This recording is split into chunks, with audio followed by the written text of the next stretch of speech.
এইরকম একটা বাংলাদেশের ভেতর দিয়ে আমরা এসেছি, আমরা সেই বাংলাদেশটা বদলাতে পারছি না, আমরা পারলাম না।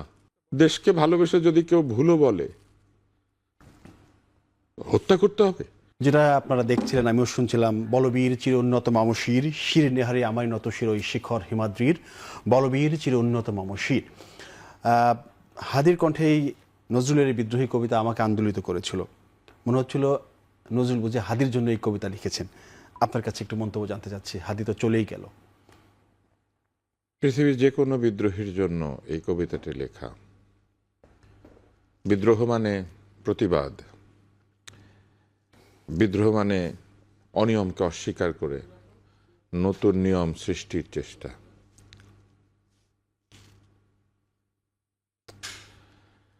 হাদি প্রতিবাদী ছিলেন, হাদি খানিকটা উদ্ধত ছিলেন।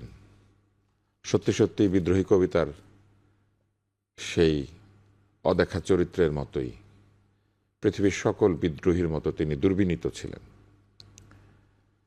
টক শোতে তার সঙ্গে আমার যখনই দেখা হয়েছে, আমরা হাসি মুখে কথা বলেছি, কিন্তু টক শোর মধ্যে তিনি সেই বিদ্রোহী চেহারাতে আবির্ভূত হতেন এবং সেখানে আমরা তর্ক করেছি, মজা করেছি, ঝগড়া করেছি। আমাকেও বলতে একটু ঝগড়া করতে হয় ভাই, না হলে পরে আমাদের অনুসারীরা কি করবে, তাদের মনোবল জাগাতে হবে। আমি হাসতাম এবং টক শোর পরে সে জড়িয়ে ধরতো আমাকে, আমিও তাকে জড়িয়ে ধরতাম। সে নিজেকে এলিট মনে করতো না, সে মনে করতো যে এলিটরা এই রাজনীতিকে তাদের স্বার্থে ব্যবহার করেছে এবং সে সবসময় বলতো যে একটা স্বার্থহীন রাজনীতির সে চেষ্টা করছে, যেখানে ব্যক্তি স্বার্থ নাই। এবং লক্ষ্য করলে দেখবেন যে তার যে বক্তব্য, আপনি যদি এখন খোঁজেন দেখবেন যে সে প্রায় সকল রাজনৈতিক দলেরই সমালোচনা করেছে এবং যেখানে সে ত্রুটি দেখেছে সেটা সমালোচনা করেছে।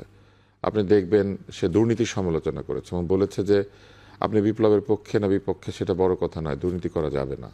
আমি তার একটা রিল দেখেছি। তারপর সে মানুষের কাছে গিয়ে আসলে হাত পাতে নাই, মানুষকে তার সঙ্গী করতে চেয়েছে, সে মানুষকে নিয়ে নির্বাচন করতে চেয়েছে, যেটি আজকের রাজনৈতিক দলগুলির মধ্যে খুবই অনুপস্থিত। রাজনৈতিক দলগুলি বৃহৎ শক্তির কাছ থেকে চাঁদা নেয়, বড় বড় ব্যবসায়ীদের কাছ থেকে টাকা পয়সা নেয়, যাদের টাকা আছে তাদেরকে নিয়ে রাজনীতি করে। সে চেয়েছে যাদের টাকা নাই, তার মতো সাধারণ মানুষ, তাদেরকে সাথে নিয়ে রাজনীতি করতে। সে ঠিক একটা রাজনৈতিক দল কিন্তু গঠন করে নাই, সে একটা চাপ দিতে পারে এমন একটি সংগঠন তৈরি করেছে। এবং সত্যিকারের প্রেশার গ্রুপ আসলে এইরকম হয়। সে ইনকিলাব মঞ্চ থেকে কাউকে সমালোচনা করতে বাদ দেয় নাই, যেখানে ভুল দেখেছে কথা বলেছে, দাঁড়িয়ে গিয়েছে, তার ব্যক্তিগত মতামত নির্ভয়ে প্রকাশ করেছে এবং তার মধ্যে একটা সংস্কৃতবান মানুষ ছিল এবং সেটি আরো সমৃদ্ধ হয়ে উঠছিল। আপনি দেখবেন যে সবাই তো কত কিছুই করেছে, সে একটা লাইব্রেরি তৈরি করেছে, সেখানে বই এনেছে, বই পড়ছে, একটা কালচারাল সেন্টার সে তৈরি করার চেষ্টা করেছে।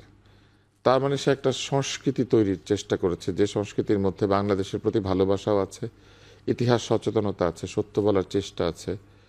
এবং এই মানুষকে ভালোবাসতে গিয়েই মনে হয় বিপদটা হলো।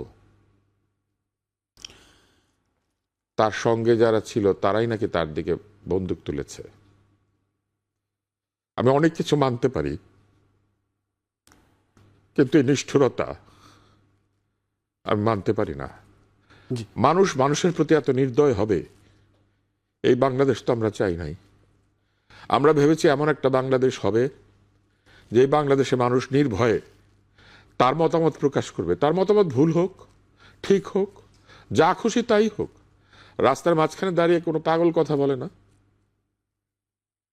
গাড়ির দিকে ঢিল ছোড়ে না। দেশকে ভালোবেসে যদি কেউ ভুলও বলে, হত্যা করতে হবে, নির্যাতন করতে হবে, গুম করতে হবে। এইরকম একটা বাংলাদেশের ভেতর দিয়ে আমরা এসেছি, আমরা সেই বাংলাদেশটা বদলাতে পারছি না, আমরা পারলাম না। হিংসার বিদ্বেষের মধ্যে দিয়ে বাংলাদেশ সামনের দিকে যাবে, এটা হতে পারে না। আমাদের জীবন এখন এমন একটা জায়গাতে, এই জীবন হচ্ছে যাওয়ার জীবন। আমরা আমাদের 50 অতিক্রম করেছি, কিন্তু যার জীবন মাত্র শুরু হচ্ছে, যার জীবন 30 থেকে 40, 20 থেকে 30, যারা সামনের দিনে বাংলাদেশটায় থাকবে, এত ঘৃণা, এত বিদ্বেষ, এত অসহায়ত্বের মধ্যে তাদের জীবন, আমি এটা কল্পনা করতে পারি না। এটা আমরাও কল্পনা করতে চাই না। সর্ব আমি আসবো আপনার কাছে।